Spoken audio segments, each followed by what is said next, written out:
Sortez de notre terrain. Je dis sortez de notre terrain. Population de Côte d'Ivoire, nous sommes embrigadés ici. Sortez de notre terrain. Sortez de notre terrain. Population de Côte d'Ivoire, nous sommes assaillis. Nous avons besoin d'aide. Nous avons besoin d'aide. Venez nous en aide. Ils veulent nous tuer. Ils veulent nous tuer. Population de Côte d'Ivoire, ils veulent nous tuer. Venez nous en aide. On est assaillis de partout. Regardez vous-même. Regardez vous-même. Comment est-ce qu'on peut détruire le terrain de quelqu'un comme ça? Population de Côte d'Ivoire, sortez. Sortez. Nous sommes assaillis de toutes parts. Ils veulent nous tuer. Ils veulent nous tuer à cause de l'or. L'or c'est quoi? L'or c'est quoi? Regardez les trous. Regardez les trous. On a besoin de vous. Sortez, venez nous en aide. On a besoin de vous.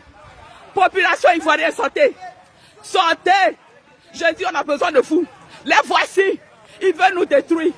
Ils ne vont pas y arriver au nom de Jésus. Ils ne vont pas y arriver au nom de Jésus. Les voici. Les voici. On porte plainte. Jusqu'à même sur notre terrain. Ils font leur foyer. Ils font leur foyer. Les voici. Ça suffit. Ça suffit. Je dis, sortez. Venez nous en aide. Ils veulent nous tuer. Ce n'est pas leur terrain, mais ils ont assailli notre terrain. Ils font du n'importe quoi sur notre terrain. Est-ce que c'est normal? Est-ce que c'est normal? Population de Côte d'Ivoire, regardez-les. Les assaillants de la sorte, regardez-les. Regardez-les. On ne sait pas d'où ils viennent. Ils sont là pour nous faire du mal. On ne leur a rien. À la tête d'une délégation du parti, le président exécutif Sébastien Dano Guégué a entrepris une tournée dans plusieurs centres d'enrôlement ce dimanche 17 novembre, dernier jour de l'opération. De Yopougon à Makori, en passant par Cocody, le ministre Sébastien Dano Guégué est allé observer le déroulement avant la fermeture des centres. Il est 11h30 à Yopougon-Niamey Nord, groupe scolaire Pont 2. La délégation est accueillie par des responsables locaux du parti. Le rang pour accéder à la table des agents enrôleurs est long.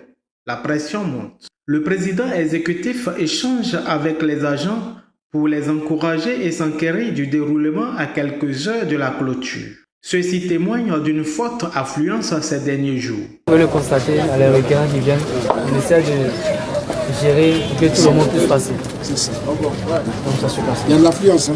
Oui. Et depuis combien de temps vous avez constaté l'affluence? Bon, Hier? depuis vendredi.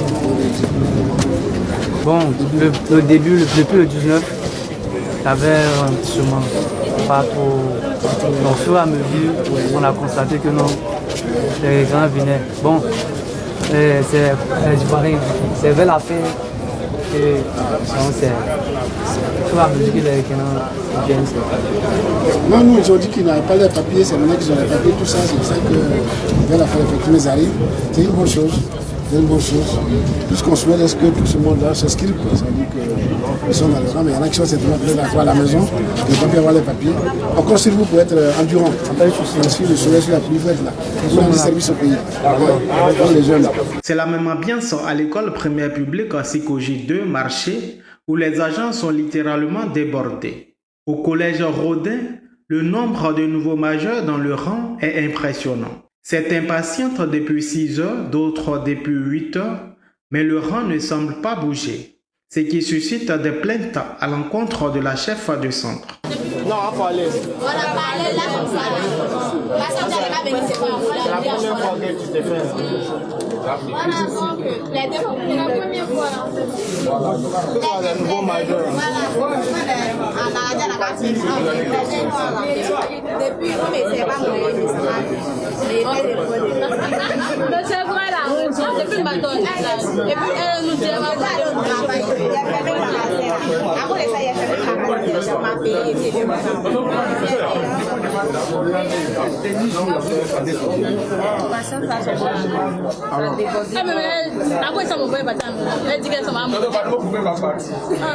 Le président exécutif du PPACI est surpris de la forte mobilisation des électeurs ce dernier jour.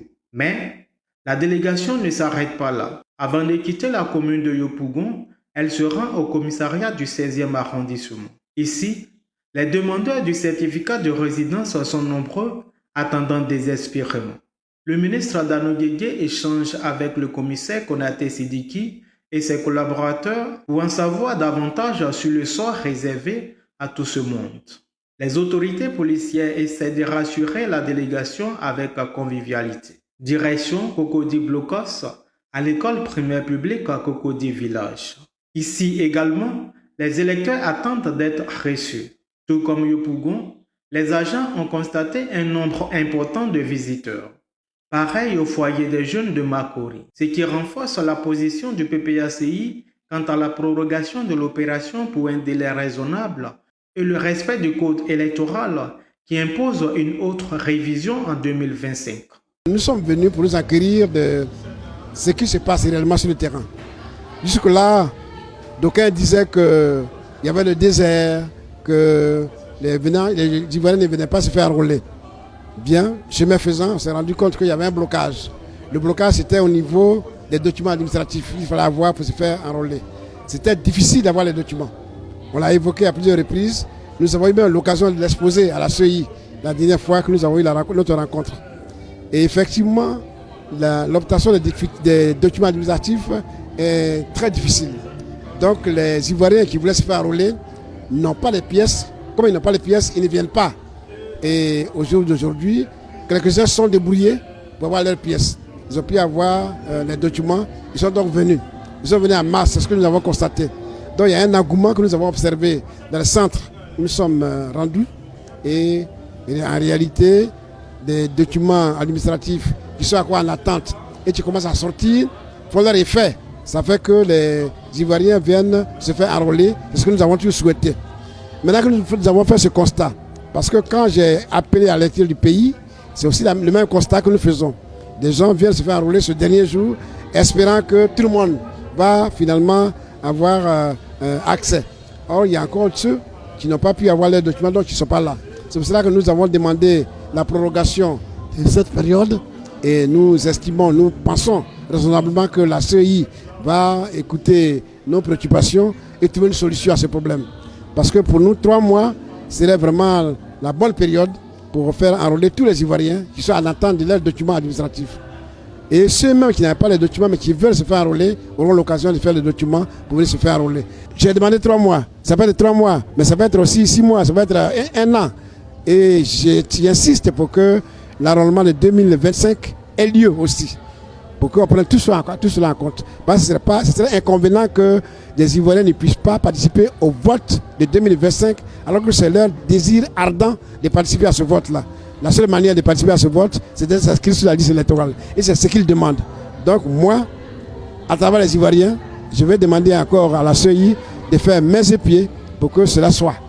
Force est de constater que de nombreux Ivoiriens n'ont pu s'inscrire sur la liste électorale faute des documents administratifs dus aux lenteurs et obstacles observés. Ils voient ainsi leur droit au vote violé par la commission électorale indépendante.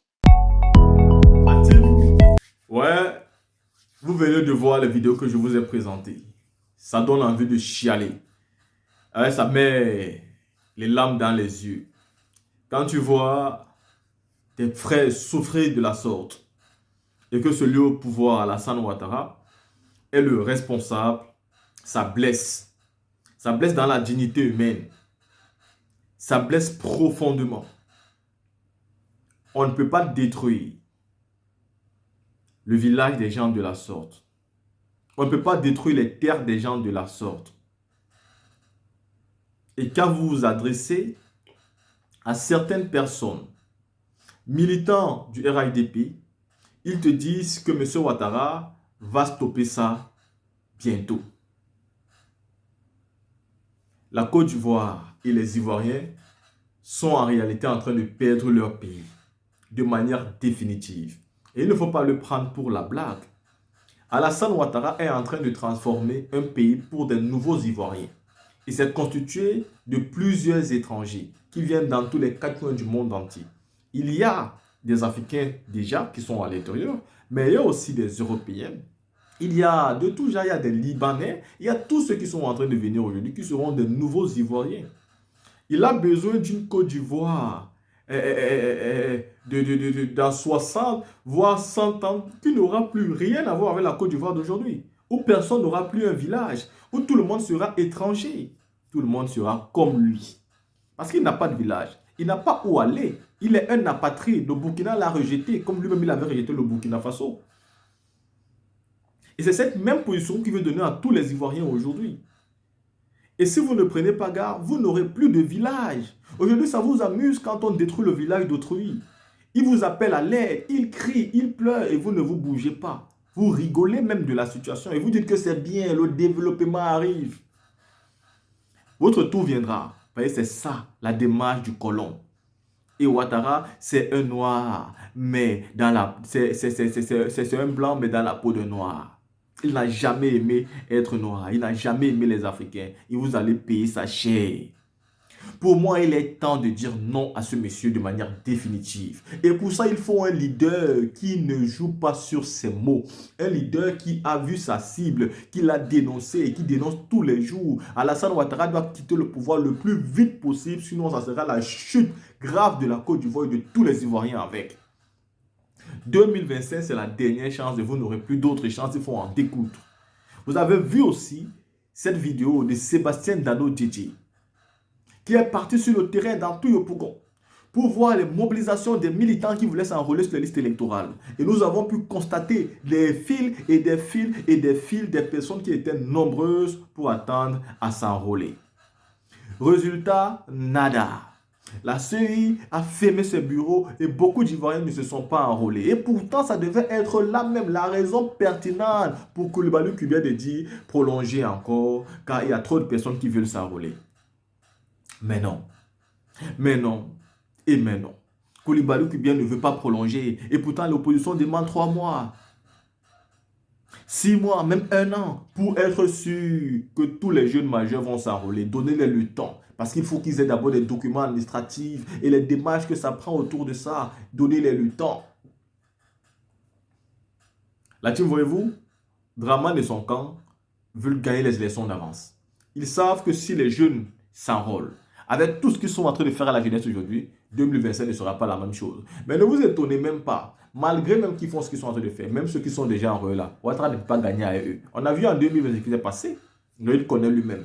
Et Ezio connaît Bagal qui est lourd. Vous voyez? Donc il voit Babo et puis il sait.